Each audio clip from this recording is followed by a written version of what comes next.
ahead. The person used to be my boss. Yeah. And he used to shout at us very much. And you what was wrong with shouting? You see, when you are shouted at, you freeze and you tend not to think well.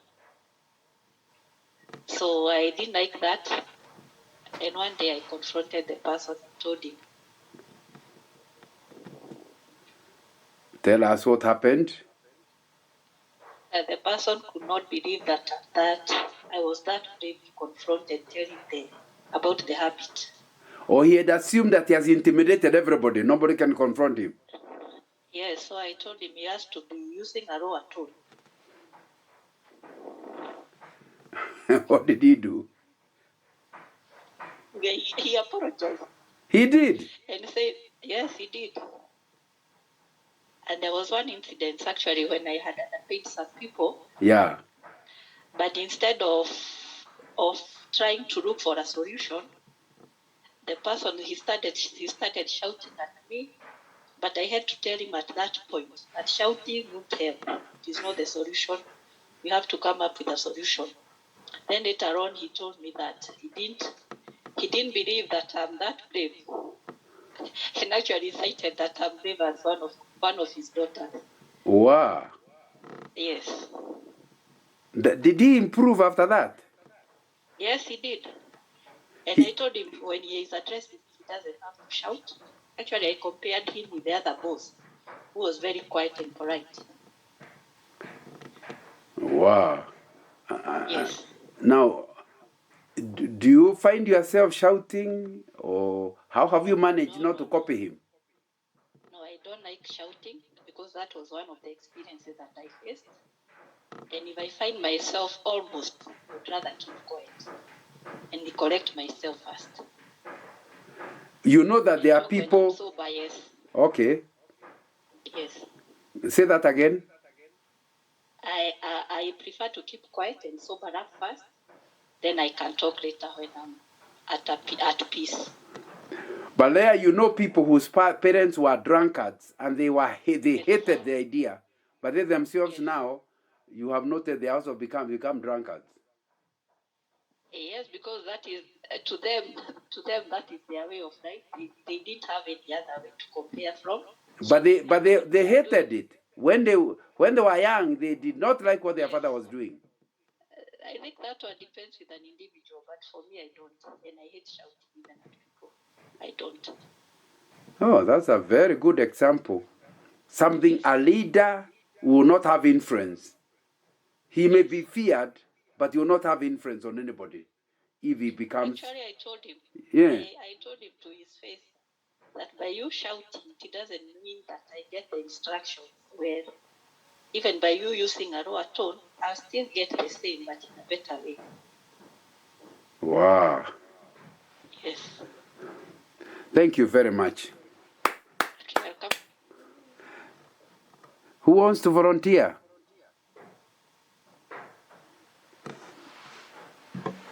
A leader whose character you do not admire. What didn't you admire? Why? And how have you avoided copying him or her?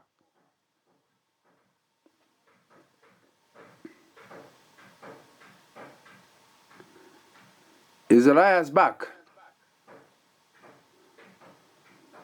Elias, are you with us?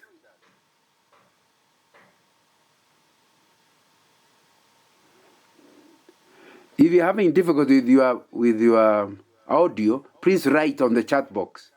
Otherwise, we'll assume you are not in class, and I don't know whether you are told to get a certificate. You need to have participated throughout.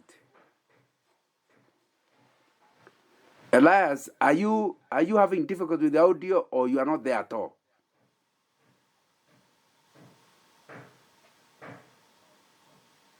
Humphrey, do you know Elias? Oh, Elias has talked. That he's listening. But cannot contribute. He has to give us a good reason if he still needs a certificate. Because I told you, when you're training adults, you don't tell them. Everybody participates. That's why you can see I'm not teaching you. I'm facilitating learning. So Elias, you need to say something. If you're having difficulty, tell us which difficulty. Why can't you talk?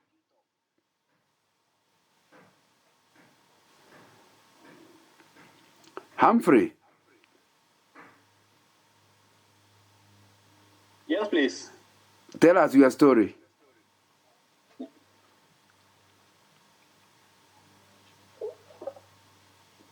Come again? Tell us your story. I've also had an incident where someone whom should be more senior, who is a supervisor to my supervisors, was kind of not handling pressure as well. So whenever these directors will have pressure on him, he'll directly transmit the same pressure on us, thereby affecting our performance. What kind of pressure? Work related. It's like he had more than he could take. He would ask you to do more than can fit in a 24-hour day. Exactly. To an extent of even making calls as late as 10 p.m. to assign you a responsibility which has been assigned to him by a director. Because he didn't have that information, yet he knows we have that information. Okay, certainly. What is wrong with that?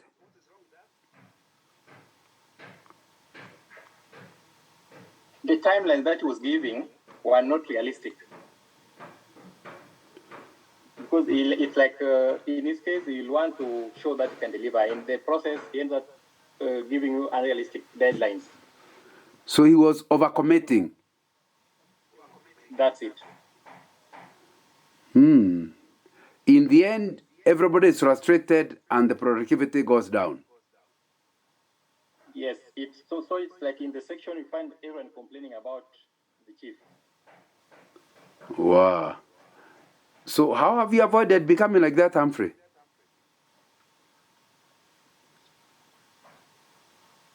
In my case, we now have to delegate. Most of my responsibility I delegate to my colleagues so that I concentrate on whatever he wants done. Oh, he is still around. I didn't mention the timeline. I apologize. Yeah, so you have had to learn how to deal with it, and Yes, that's most of my responsibilities. that is quite something. Yeah. So the thing is, you accept the work, and then you delegate it. Then you pass on the problem on to others, Humphrey. I delegated mine, not his. No, but you see, you delegate your work. That means the people under you will be doing more than was originally their take. Actually, not people under me, people in my line. Okay. Yes. What would you recommend if you were able to confront him the way Leah did? What would you advise him? Okay, I will advise him to ask us how long can we take to accomplish whatever responsibility he assigns us, than assigning me a responsibility and ask me he needs it now. You what you are looking for is participative management. Exactly. Where the director has talked to him, he says, "Give me time, let me consult my team." Yes. Then you agree on deadlines. Yes. So with the deadline that we can have specific time within to which I can deliver whatever assignment he asks of me. What do you think causes him to agree to take everything, even when he knows it's an impossible job? You can't do it within 10 hours in a day. I think it's the desire to please the seniors. Desire to please, but he knows finally they will not be pleased because the work will not be done. Once the staff are sick, how will they work? Okay, that's another challenge. Wow. Anyway, Stephen, what is your story?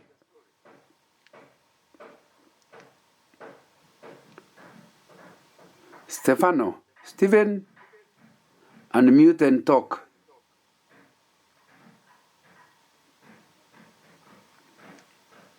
Hello? Karibu. Yes, so my story is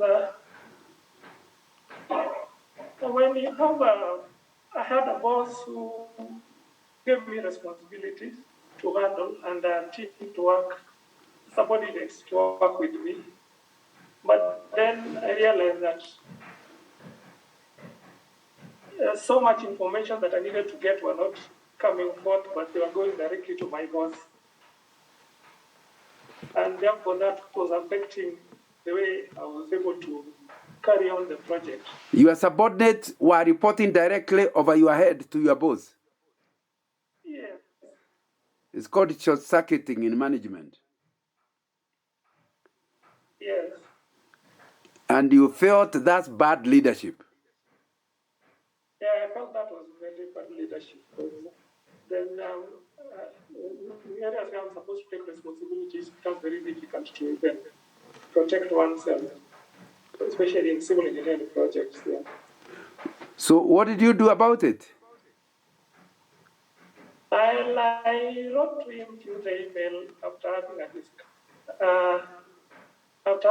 a discussion with the people on the ground, and I also discussed it with him on phone, but I didn't find any change thereafter. So I decided to quit the job. Oh, you actually resigned. Yes. Did he really understand what your problem was? Yes, because I felt when I got the job, my predecessor also had a similar, and he shared with me that that was the same problem he had. So I thought when I was coming here, there was going to be some change. Okay. How have you avoided becoming like that yourself?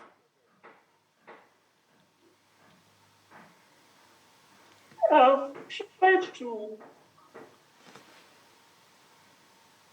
just follow the contract as it is, and also to make it clear from the beginning of any assignment, the line of communication, the chain of command to my subordinates, so that it is very clear from the outset. Okay. Thank you. Anybody else wants to contribute?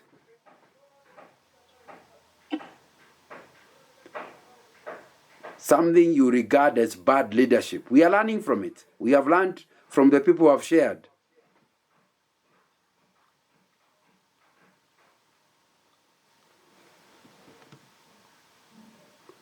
Anybody who can share an example of a bad leader so that we can learn lessons how not to be a bad leader?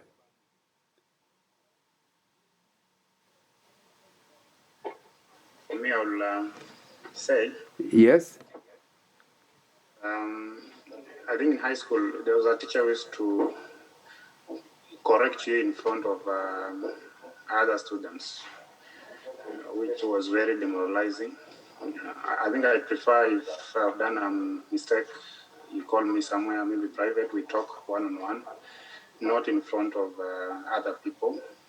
Maybe there's an explanation behind it. Maybe I've done a mistake, or maybe there was not actually a mistake. And people will paint you the bad picture, or your reputation will be destroyed because of that public reprimanding. Yeah. So you did not like that teacher? I didn't like that approach. Yeah.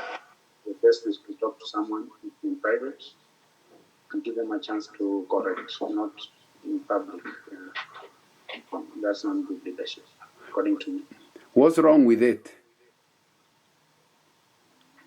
I think it demoralizing someone, or if there's a way to correct it in a public forum, maybe it should not be targeted to an individual. Maybe it can be said generally so that everyone can hear. But now the specific should be narrowed down to the person, maybe in a private forum, so that it doesn't bring down maybe the self-esteem of that person. Now I now have gotten it. What is wrong with it is that it demoralizes the team member and therefore affects the team productivity. Yes. Thank you very much. We can go on. It's quite a wide subject, but all this we are learning that if you want people to trust you, you must have the kind of character that makes them trust you, and if they trust you, you have an influence on them, and with influence, it will be far much easier to lead them than if you are just being on your own. I want to give an example of a bad organization without values and a bad leader from the internet. The fall of Enron. Alex, can you read for us?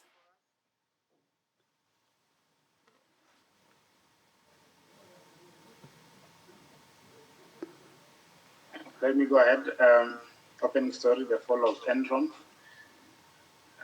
The Enron leadership developed a staff of executives that, by the use of accounting loopholes, special purposes entities, and poor financial reporting, were able to hide billions of dollars in debt from failed deals and projects.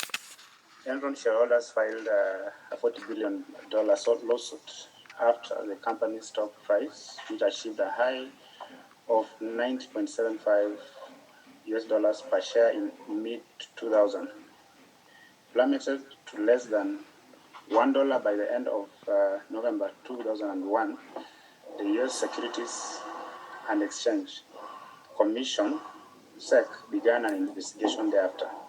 Enron filed for bankruptcy, and its $63.4 billion in assets made it the largest corporate bankruptcy in U.S. history. Many executives at Enron were indicted for a variety of charges, and some were later sentenced to prison.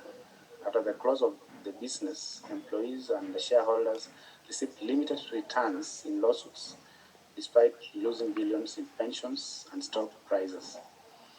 As a consequence of the scandal, new regulations and legislation were enacted to expand the accuracy of financial reporting for public companies. Lessons. Without character, businesses ultimately collapse. Value/ethics are more important than any assets the company owns. Until people accept personal integrity as a core value, companies will normally collapse.